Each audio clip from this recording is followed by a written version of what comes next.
bien, de retour sur le plateau de Smartech. C'est l'heure de notre rendez-vous avec la protection des données personnelles et donc Hervé Lejouan, fondateur de Privoni et expert sur la question. Bonjour Hervé. Aujourd'hui, on va parler des précautions qui sont à prendre au moment des départs en vacances pour protéger nos données avec un minimum de confidentialité si c'est possible sur nos échanges numériques. Alors déjà, on peut démarrer par peut-être les erreurs à ne pas commettre, Hervé. Oui, les vacances, c'est un moment attendu par tout le monde et surtout dans cette période de pandémie qui a touché, qui a restreint les gens dans leurs déplacements.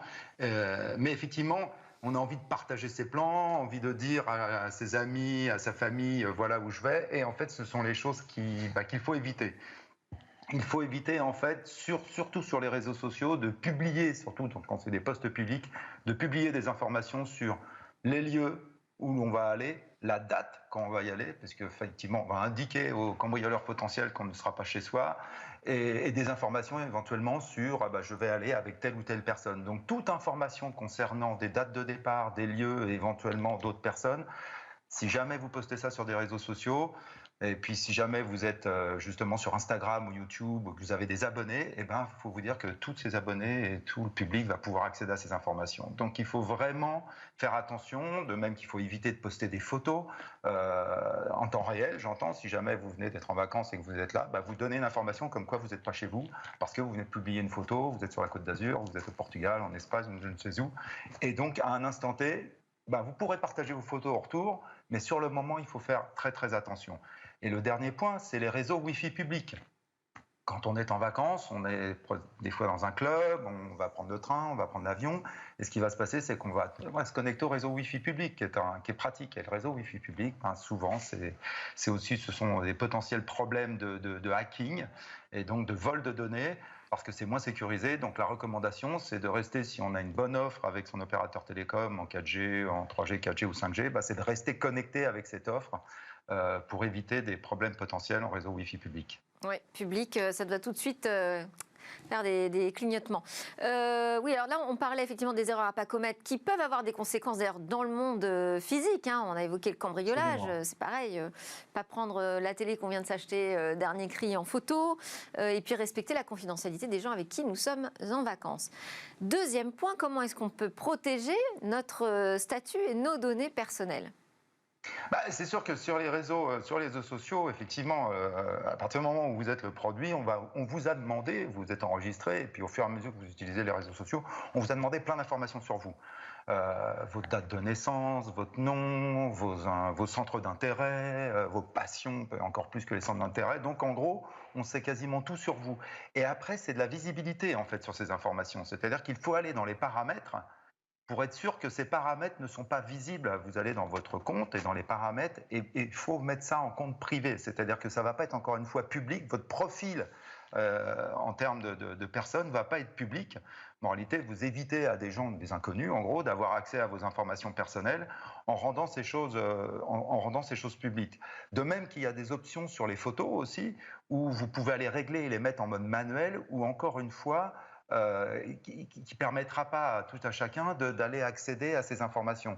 Donc en gros, vous devez absolument éviter de rendre public, de même sur vos stories aussi, vous pouvez, si votre compte est public, tout le monde peut accéder à ces stories, donc il faut désactiver le partage de stories. En réalité, ça ne va pas partir, vous ne contrôlez pas. Encore une fois, ce qu'il faut savoir, c'est que votre profil sur un réseau social, il ne vous appartient plus. Vous l'avez donné, vous avez donné toutes les informations sur vous-même, mais au final, il appartient à la société avec qui vous êtes en train de faire, que ce soit Facebook, Instagram, YouTube et ainsi de suite.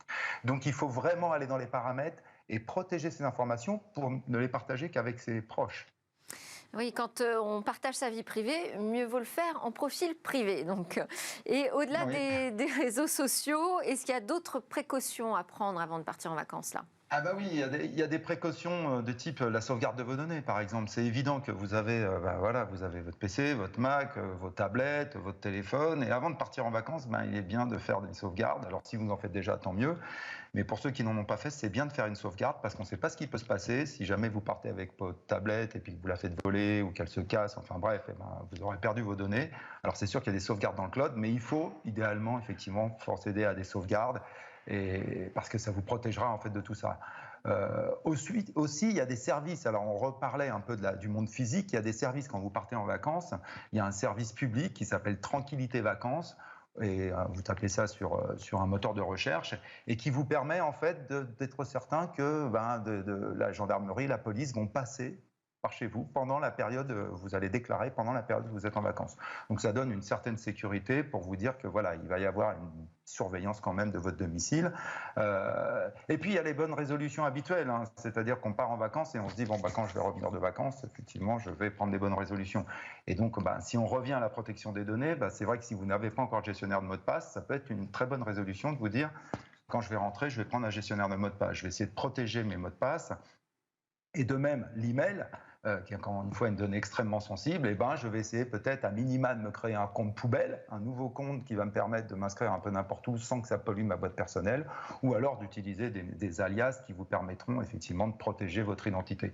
Donc en gros, il y a à la fois ce qu'on doit faire juste avant, et puis ce qu'on peut, avec les bonnes résolutions, comme au Nouvel An, souvent c'est ce qu'on fait en retour de vacances, se dire, voilà, juste après, j'essaye de protéger mes données personnelles. Ou même, on peut peut-être essayer de le faire pendant ses vacances, puisqu'on a un petit peu de temps.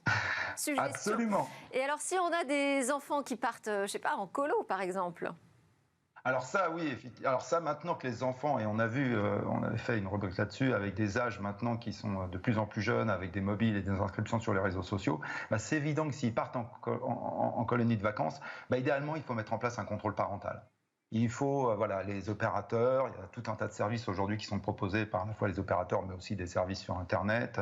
Et donc là, il faut installer un contrôle parental sur les devices de ces enfants, surtout quand ils sont très jeunes, pour être certain de contrôler l'usage qu'ils vont faire de l'Internet pendant cette période où ils seront éloignés du domicile et des parents, et ils vont être, avec des amis, avec des gens, mais c'est vrai qu'encore une fois, vulnérables, parce que, encore une fois, si vous êtes sur un réseau social et que vous avez 8 ans ou 10 ans, c'est sûr que vous ne comprenez pas ce qui se passe derrière. Donc là, c'est une responsabilité aussi des parents de faire en sorte d'installer un contrôle parental pour voir un petit peu ce qui se passe, de permettre d'utiliser, mais sans non plus complètement laisser les choses sans contrôle. Moi, j'ai toujours trouvé que le terme de contrôle parental était un peu sévère, mais c'est vrai qu'on peut le voir comme une protection. Vous avez raison, Hervé Lejouan.